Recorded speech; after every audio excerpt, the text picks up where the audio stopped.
We're going to have a look at writing an analytical essay in visual arts using a SWOT analysis.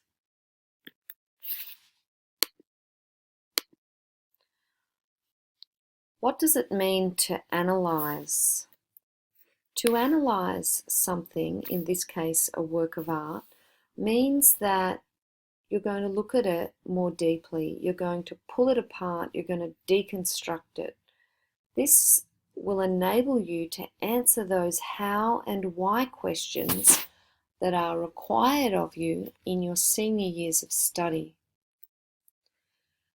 Doing a SWOT analysis automatically leads to critical thinking.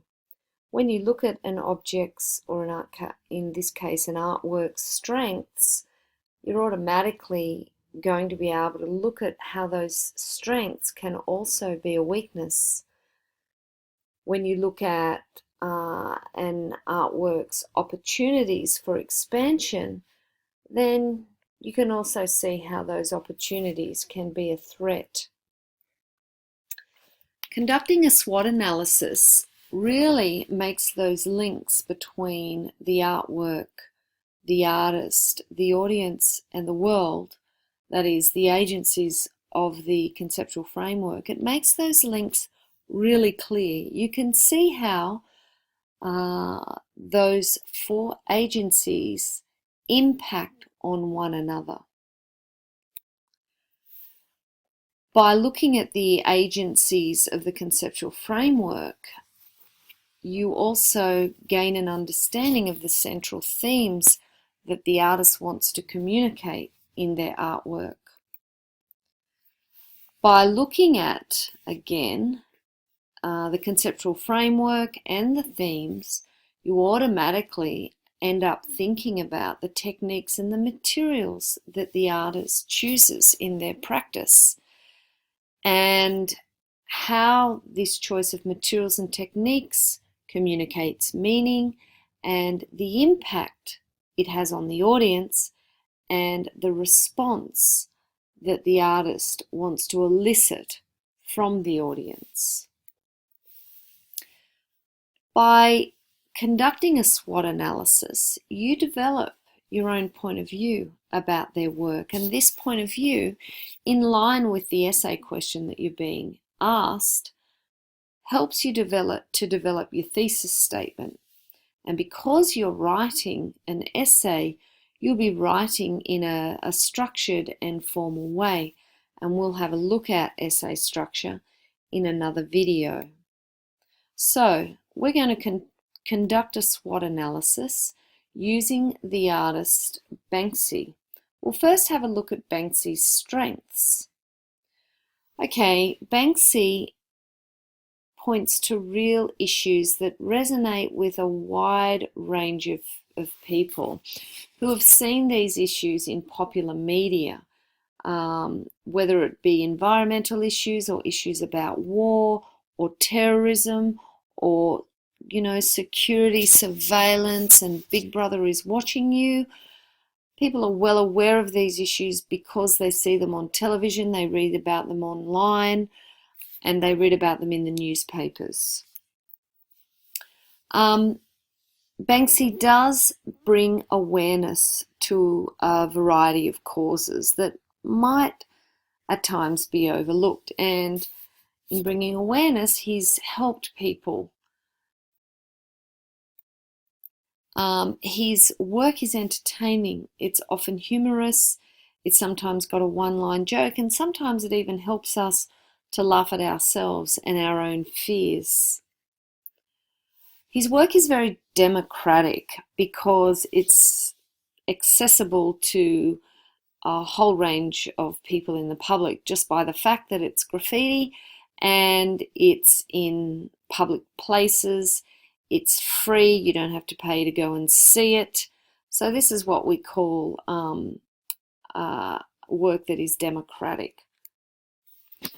His stenciling technique enables fast application and multiple reproductions. You can sometimes see the same work in Australia, if Banksy's visited Australia or New York, that you can also see on the streets of London.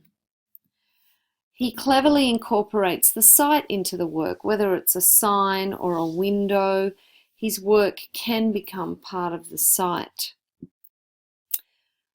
Because he's anonymous, this adds mystique to himself as an artist and also his artwork, and enables him also to create prosecution because he is his artwork is graffiti, which is illegal.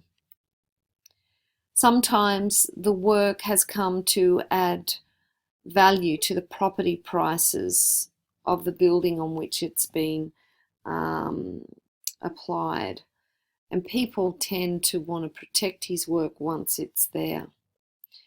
And he's known to have donated a lot of money to charity, but you might want to research this yourself.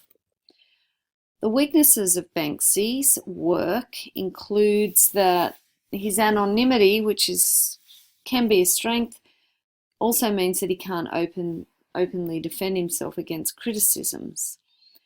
His simple iconoclastic images, and that's images that have a certain reverence about them, are sometimes just one-liner jokes, but it's kind of has a certain resignation about them that this is just the way it is and nothing's really going to change. And his work, while it's lighthearted and can be entertaining, and it can bring an awareness to an issue, it doesn't really facilitate change. It doesn't really motivate people to enforce change. Opportunities. Banksy, sometimes with his work, directs audiences to an online site that offers an online commentary to his work. So he's using an online audience to expand his followers, bring greater awareness to issues. Also, he's moved beyond England. He's created works on the West Bank barrier wall in Gaza, Palestine, also on the streets of New York. He had a residency there for a month. He's also been to Sydney and other cities in the world, bringing attention to local and international issues. Threats. It's quite obvious. Graffiti is illegal, open to prosecution if caught. The work is unprotected, hence it can be damaged or painted over by council workers, vandals or other graffiti artists, which happens all the time. Banksy, doesn't get upset if this happens because of the sites in which he puts his work. Indeed, in Melbourne, council workers mistakenly spray painted over his work. That kind of made the newspapers. Other artists could copy his technique and maybe attribute his work to Banksy for the sake of value. And now we come to the benefits of SWOT. So with SWOT, it's easy to move to critical analysis.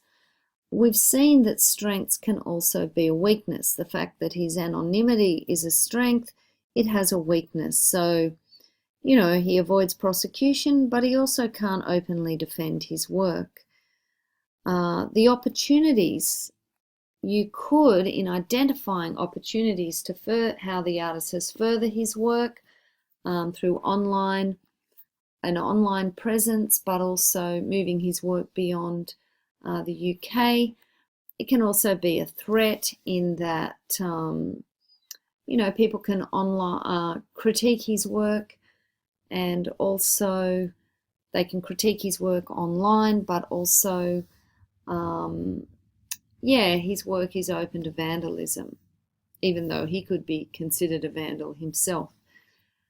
I really like the fact that a SWOT analysis really provides clear links between the agencies of the conceptual framework. It makes them really obvious. So Banksy the artist, through his choice of display, the public place, connects with a broad audience who have, an idea of current issues in the world.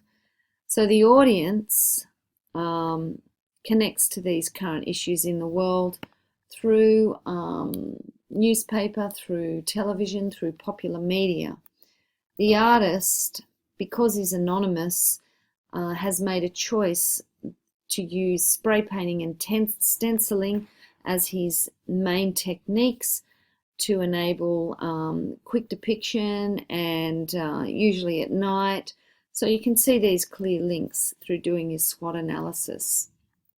You can easily identify the most appropriate frame to which Banksy's work, and that would be probably the postmodern frame, possibly the cultural frame.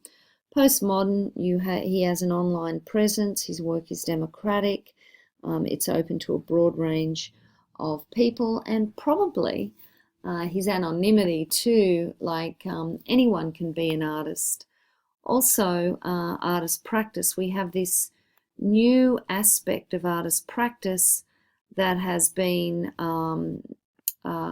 brought into the syllabus through NESA, which used to be BOSTES. It's called the domain, and if we have a look at those domains, rebellion, difference and transgression, probably, and also the arts and visual culture would be the most appropriate domains through which to consider Banksy's practice as an artist. There are 11 domains. You might want to have a read of those.